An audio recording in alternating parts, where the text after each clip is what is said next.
এবারেও চলুন না ব্রিগেডে যাই। দম আছে, দম আছে। আমাকে 104 বার হাইকোর্টে যেতে হয়েছে।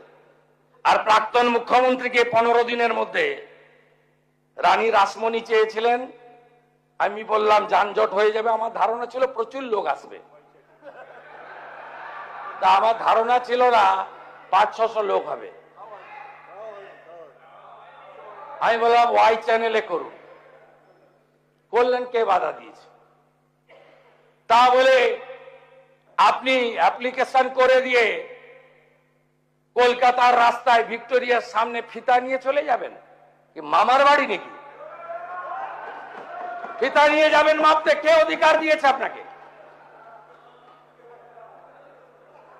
কে অধিকার দিয়েছে? পারমিশন প্রেয়ার করবেন, কোথায় দেব বলে দেব, কোথায় দেব বলে দেব। আরে আপনাদের লোক প্রচুর, প্রচুর লোক, লক্ষ লক্ষ লোক, 30 লাখ লোক হয়। 11 সালে তো ব্রিগেডে গেছিলেন, এবারেও চলুন না ব্রিগেডে যাই। দম আছে।